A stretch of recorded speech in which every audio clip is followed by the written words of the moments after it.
Hi மக்களே, நீங்கள் ஒரு தோசை சைக்கோவாக இருந்தீங்க அப்படின்னா இந்த கடையை கண்டிப்பாக மிஸ் பண்ணிடாதீங்க. ஆமாங்க, இவங்க வெரைட்டி ஆஃப் தோசைஸ் சூப்பரான டேஸ்ட்டில் கொடுத்துட்ருக்காங்க. இவங்கக்கிட்ட நான் பார்த்தீங்கன்னா சிக்கன் தோசையும் மசாலா சீஸ் தோசையும் ட்ரை பண்ணி பார்த்தேங்க. சிக்கன் தோசைலாம் டேஸ்ட் சூப்பராக இருந்ததுங்க. ஆனால் என்ன கேட்டிங்க, பர்சனலாக கேட்டிங்க அப்படின்னா சிக்கன் தோசையோட மசாலா சீஸ் தோசையோட டேஸ்ட் வேறு லெவலில் இருந்ததுங்க.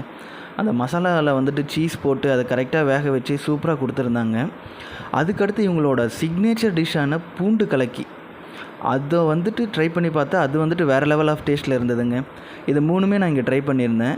டேஸ்ட் எதுவுமே குறை சொல்ல முடியாதுங்க. பர்சனலாக பார்த்தோம் அப்படின்னா இவங்ககிட்ட நான்வெஜ் தோசைஸை விட வெஜ் தோசைஸில் வெரைட்டிஸும் நிறையா இருக்குது, டேஸ்ட்டும் நிறையா இருக்குது. தோசையில் இவ்வளோ வெரைட்டி பண்ண முடியுமா அப்படிங்கிற அளவுக்கான வெரைட்டிஸ் இவங்க வச்சுருக்காங்க. இந்த கடையோட ஆம்பியன்ஸ் பார்த்திங்க அப்படின்னா இது நார்மல் ஒரு தள்ளுவண்டி கடை மாதிரி தாங்க. பட் உட்காந்து சாப்பிட்றதுக்கு நம்ம வெயிலில் நின்று தான் சாப்பிட்ணும் அப்படிங்கிற மாதிரிலாம் இல்லை. இந்த இடத்துலையே ஒரு பெரிய மரம் இருக்குது. அதுக்கு அடியில் நிறைய சேர்ஸ்லாம் போட்டு வச்சுருக்காங்க. நம்ம அங்கே நல்லாவே உட்காந்து சாப்பிட்றதுக்கு ஒரு டீசெண்டான இடமா தான் இருக்குது.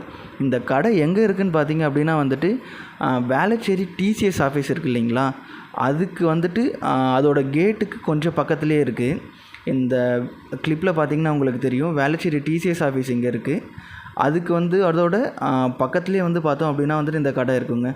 கடையில் கூட்டம் எந்நேரமும் நிறையாவே இருக்குது. ப்ளஸ் ஃபாஸ்ட்டாக உங்களுக்கு தோசை ரெடி பண்ணி கொடுத்துறாங்க. நீங்கள் அங்கே போய்ட்டு ரொம்ப நேரம் வெயிட் பண்ணும் அப்படிங்கிறதுக்கான தேவைலாம் எதுவுமே இருக்காது. அங்கே தோசை சாப்பிட்டு பக்கத்துலேயே ஒரு அண்ணா ஃப்ரெஷ்ஷாக கரும்பு ஜூஸ் போட்டுட்டு இருந்தார். அங்கே போய் கரும்பு ஜூஸ் குடிச்சிட்டு பிரேக்ஃபாஸ்ட்டு முடிச்சாச்சு.